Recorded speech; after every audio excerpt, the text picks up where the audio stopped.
ఈరోజు నేను అధ్యక్షుడిగా నియమించిన తర్వాత ఏడాది పూర్తయితున్న దినం ఈరోజు. రేపు కాబట్టి ఈ ఏడాది పూర్తి చేసిన సందర్భంగా నేను కార్యకర్తలకు, మీకు, నాయకులకు, మీ అందరికీ సీట్ వహించి నేను మీ ఆశీర్వాదాలు, మీ సహకారం ఇదే విధంగా ముందుకు అందియాలని చెప్పేసి కూడా ఈ సందర్భంగా కోరుతా ఉన్నాను. ఎందుకంటే మిత్రులారా, ఈరోజు ఇది భారతీయ జనతా పార్టీగా నేను అధ్యక్షుడు కావచ్చు, కానీ భారతీయ జనతా పార్టీ ఒక అధ్యక్షుడు కాదు. భారతీయ జనతా పార్టీ కార్యకర్తలు, నాయకులు అందరు కలిస్తేనే అది భారతీయ జనతా పార్టీ. అందుకనే ఈరోజు మనం పనిచేయాల్సిన తీరు కూడా టీం బీజేపీలానే మనం పనిచేయాలి. ఈ టీం బీజేపీ రేపు రాబోయే రోజుల్లో అన్ని కార్యక్రమాల్లో కూడా, అన్ని ఎన్నికల్లో కూడా విజయాన్ని మనము ఏ విధంగా సాధించాలి అని చెప్పేసి కూడా మనం అందరం కూడా కష్టపడి పనిచేసి ఆలోచించాల్సిన విషయం ఉందని చెప్పేసి కూడా మీ అందరూ తెలియజేస్తారు. మిత్రులారా, ఎందుకంటే నితిన్ నవీన్ గారు వారు మాట్లాడతారు కాబట్టి నేను ఎక్కువ విషయాలను చెప్పను.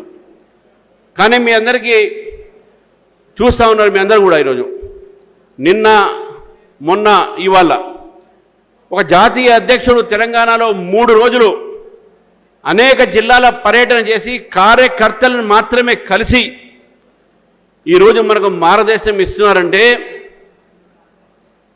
వారు సునీల్ బన్సాల్ గారు, చంద్రశేఖర్ గారు, అభయ్ పాటిల్ గారు వీరందరూ కూడా మనకు మార్గదర్శనం ఇస్తున్నారంటే, మహారాష్ట్ర నుంచి ఆశీష్ షల్లార్ గారు, అదేవిధంగా రేఖా శర్మ గారు, రాష్ట్ర సభ్యులు వీరందరూ కూడా మన మధ్యన ఉన్నానంటే భారతీయ జనతా పార్టీ తెలంగాణని ఎంత సీరియస్గా తీసుకునే విషయాన్ని మనం గుర్తించాల్సిన అవసరం ఉన్నది మిత్రులారా. నితిన్ నవీన్ గారు అధ్యక్షులుగా నియమించిన తర్వాత, రాష్ట్ర అధ్యక్షుడు జాతీయ అధ్యక్షుడిగా నియమించిన తర్వాత అస్సాం రాష్ట్రంలో 3వసారి మనం గెలవడం జరిగింది. పుడుచేరిలో 2వసారి గెలవడం జరిగింది. బెంగాల్లో మొదటిసారి గెలవడం జరిగింది.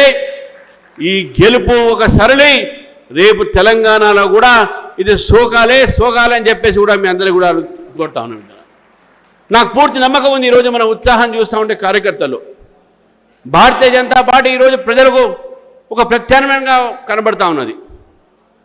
గత 2 ప్రభుత్వాలు కూడా, బీఆర్ఎస్ ప్రభుత్వం అయితే ఏంది, అదేవిధంగా కాంగ్రెస్ ప్రభుత్వం అయితే ఏంది, ఈ 2 పార్టీలు కూడా కుటుంబ పరిపాలన, అవినీతి పరిపాలన లోపాలతో ఈరోజు తెలంగాణ ధనిక రాష్ట్రాన్ని ఒక అప్పుల రాష్ట్రంగా మార్చి ఇక్కడ యువతని, విద్యార్థుల్ని వారి యొక్క జీవితంలో ఎక్కడ కూడా వరకు ఆశా జ్యోతి లేకుండా, రైతులకు కష్టాలతోని, అదేవిధంగా ఏ వర్గమైనా సరే తెలంగాణలో అది ప్రభుత్వ ఉద్యోగస్తులు కానీ, ప్రభుత్వ విరామం తీసుకున్నటువంటి ఉద్యోగస్తులు కానీ, లేకపోతే మహిళలు కానీ, ఈరోజు మనం చూస్తూ ఉన్నాం. ప్రతిరోజు మనకు మహిళలపైన అత్యాచారాలు జరుగుతూ ఉన్నాయి రాష్ట్రంలో. ఏ వర్గం కూడా ఈరోజు భారతీయ జనతా పార్టీ చెప్పినట్టు, గత భారతీయ జనతా పార్టీ పోల్చినట్టు రాష్ట్రాలకు పోలిస్తే తెలంగాణలో ఈరోజు ఏ వర్గం కూడా సంతోషంగా లేరు. అదే మన భారతీయ జనతా పార్టీ పరిపాలన రాష్ట్రాల్లో ఈరోజు అక్కడ ఉన్నటువంటి ఒక స్కీమ్స్, ఈరోజు పథకాలు ప్రజలకు డైరెక్ట్గా అందుతూ ఉన్నాయి.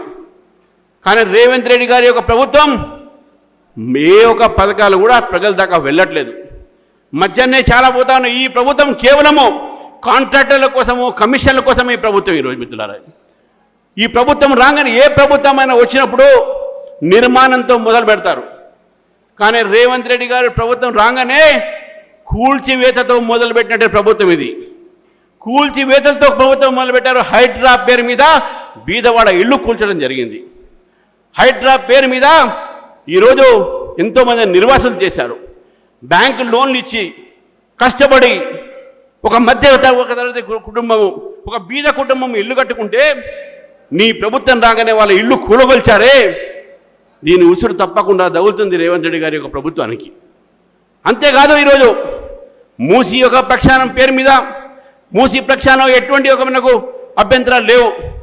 కానీ దాని పేరు మీద గాంధీ సౌరవరం పేరు పెట్టి లక్షల కోట్ల రూపాయలు ఖర్చు పెట్టి అక్కడ ఉన్నటువంటి ఒక ప్రజల్ని నిర్వాసితులు చేసి ఈరోజు ఈ మూసీ ప్రక్షాళన చేస్తూ ఉంటే, మీరు ముందు మూసీ ప్రక్షాళన చేయండి, తర్వాత గాంధీ సరోవర్ చేయండి.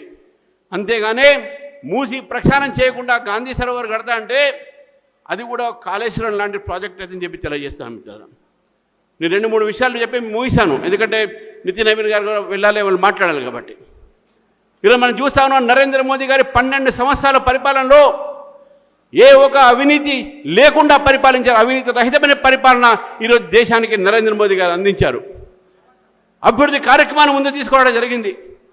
రాజకీయాలే, కానీ అభివృద్ధిలో ఎప్పుడు రాజకీయాలు చేయలే. అన్ని రాష్ట్రాలని సమానంగా చూసినటువంటి వ్యక్తి నరేంద్ర మోదీ గారు. ఈరోజు తెలంగాణ కూడా 12 సంవత్సరాల్లో 13 లక్షల కోట్లతో తెలంగాణకు అభివృద్ధి కార్యక్రమాల్లో నరేంద్ర మోదీ గారి ప్రభుత్వం పాల్గొన్న విషయాన్ని గుర్తుపెట్టుకోవాలి. దగ్గరలో ఉన్న ఎయిమ్స్ అయితే ఏంది, దాని అవతల ఉన్న కోచ్ ఫ్యాక్టరీ అయితే ఏంది, దాని అవతల ఉన్నటువంటి టెక్స్టైల్ పార్క్, సెంట్రల్ యూనివర్సిటీ, ఎన్ని చూసినా కూడా ఇవన్నీ కూడా ఈ యొక్క హాల్ ఎక్కడైతే ఉన్నదో జాతీయ రహదారి పక్కన, ఆ జాతీయ రహదారి కూడా నరేంద్ర మోదీ గారు ఇచ్చిన విషయాన్ని రేవంత్ రెడ్డి గారు గుర్తుపెట్టుకోవాలి.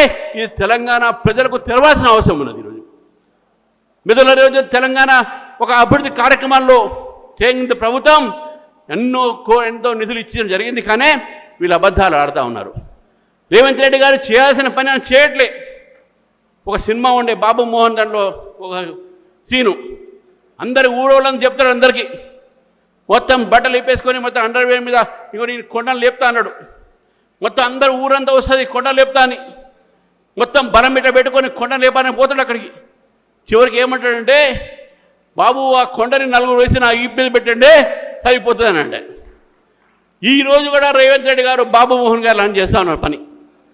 ఆయన చేసే పని కిషన్ రెడ్డిని చేయమంటుండు, ఆయన చేసే పని బీజేపీ ఎంపీని చేయమంటుండు, ఆయన చేసే పని కేంద్రాన్ని చేయమంటుండు.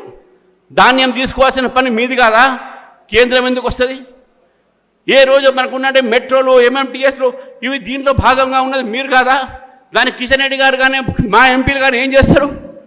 కాబట్టి రేవంత్ రెడ్డి గారు, ఈ మీ బాబు మోహన్ యాక్టింగ్ ప్రజలు చూడరు, ప్రజలు నిర్ణయించుకున్నారు. మీరు కూల్చివేతతో మొదలుపెట్టినటువంటి మీ ప్రభుత్వాన్ని కూడా కూల్చివేయడానికి ప్రజలు సిద్ధంగా ఉన్నారు అనే విషయాన్ని చెప్తా ఉన్నాను.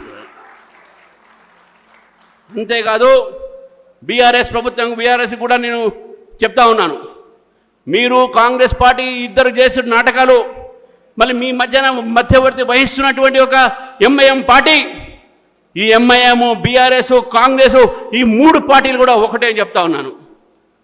ఈ 3 పార్టీలు కూడా ఉమెన్ రిజర్వేషన్ వ్యతిరేకించారు. ఈ 3 పార్టీలు కూడా డీలిమిటేషన్ వ్యతిరేకిస్తున్నారు. ఈ 3 పార్టీలు కూడా హైదరాబాద్లో, తెలంగాణలో హిందూ దేవాలయాలపైన, హిందువులపైన అత్యాచారం జరుగుతుంటే ఈ 3 పార్టీలు కూడా నోరు మూసుకొని కూర్చున్నది ఎవరైనా మాట్లాడిందంటే అది కేవలం భారతీయ జనతా పార్టీ మాత్రమే మాట్లాడారు. మన జిల్లాలో కూడా ఎన్నో గుళ్ళపైన పగలగొట్టడం జరిగింది, ఎన్నో దేవీ దేవాలయాల బొమ్మలు కూడా పగలగొట్టడం జరిగింది.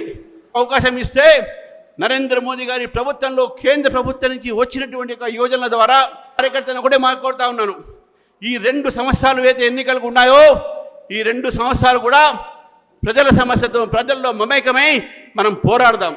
పోరాటాలే మనకు రాబోయే రోజుల్లో మనకు మార్గదర్శనం. పోరాడదాం మీ ప్రభుత్వం వ్యతిరేకంగా, పోరాడదాం మీ ప్రజల సమస్య మీద పోరాడదాం. మనం పోరాడుకోవద్దు. మనకు ఉన్నటువంటి ఒక టీం బీజేపీ కలిసి రేపు రానున్న రోజుల్లో ప్రజల మక్కడి నుంచి ప్రజలతో నిలబడి ఈ ప్రభుత్వం వ్యతిరేకంగా పోరాడదామని చెప్పి తెలియజేస్తూ మరొకసారి ఈ యొక్క కార్యక్రమానికి మీరందరూ వచ్చారు. మొదటి యొక్క కార్యవర్గ సమావేశం కాబట్టి మీ అందరికీ కూడా నేను అభినందన తెలుపుతూ ముగిస్తున్నాను. భారత్ మాతాకి జై. జై శ్రీరామ్.